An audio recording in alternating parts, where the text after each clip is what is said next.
This is Creative Custom Kicks. I am DEZ Customs. Welcome to DEZ Customs. Hell, joining us in studio. Am I saying it, DEZ Customs? That's correct. That's correct. David Zambrano, shoe artist. And we got Muhammad, and what's your name over here? I'm sorry. Carlos. Carlos, jumping on mic 5. I got you there. These are incredible. I remember watching like 106 in Park and seeing when Air Force Ones first came out. Right. And that was when people were taking like Air Jordans and customizing them out. Right. And this is like that to the nth degree. Yeah, but here's my thing. Okay, so you're an artist, you're out of Laurel, Maryland. How do you start doing shoes just because? And then how do you get paired up with all? I mean, you got a pair of cleats. Hand me the Suggs. You have Terrell Suggs' cleats right here. He's dropping these off to T-Sizzle on Tuesday, and they're all painted up. Look at that. How do you get in with the athletes? Well, I've been an artist all my life. It's a fade. It adds a little bit more drama to it in that it's not just colors fading into one another.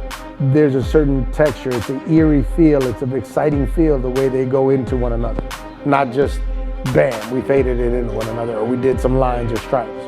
Yeah. So my little brother actually challenged me to do some Air Forces a long time ago. That's how I got started. And last year I was fortunate enough to do a few pairs for a couple of athletes, but nobody knew who I was.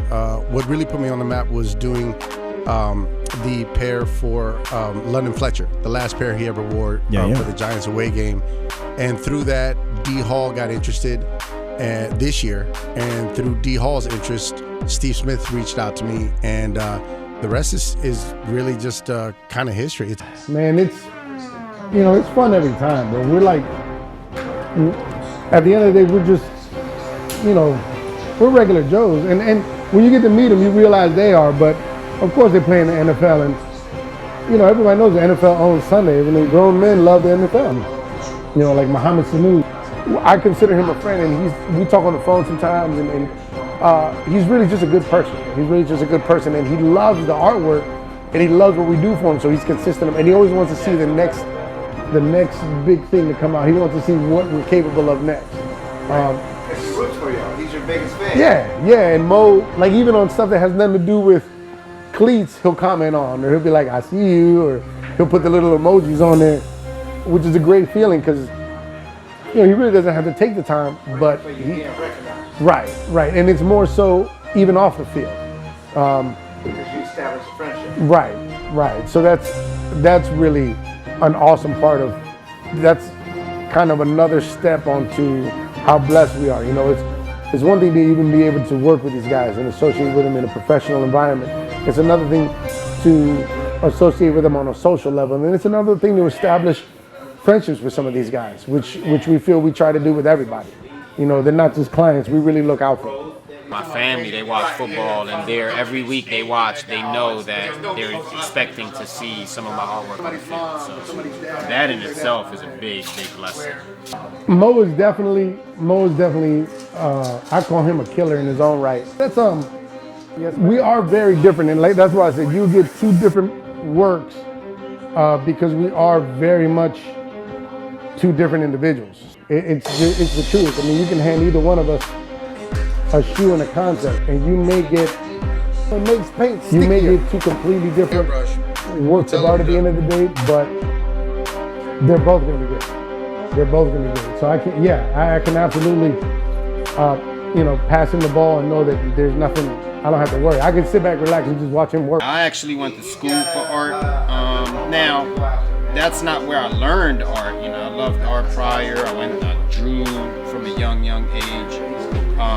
Going to school was just to finesse my skills, to hone in my skills, to build a concentration. What kind of art did I really want to pursue? And that actually what college did for me, because I started off in architecture, which is a form of art, but it is more technical.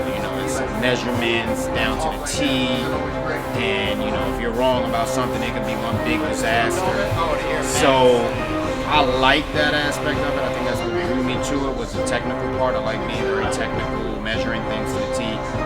But I also, didn't like the restrictions. Like I like to be able to do all types of art. I didn't want to just do buildings and so on. I wanted to do portrait, trees and landscapes or whatever I felt like doing. So doing that, like going to college for architecture my first year out of high school, it let me know that, all right, architecture is not what I want to do. And so my second year, I switched out of architecture and did studio art, which was more of hands-on painting, drawing.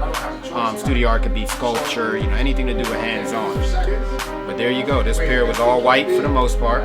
Just this part was cane pewter, but we just pretty much used our pewter covered on top of it. Left the 3M strips, Tampa Bay colors overall, pewter red and a bit of caramel to outline.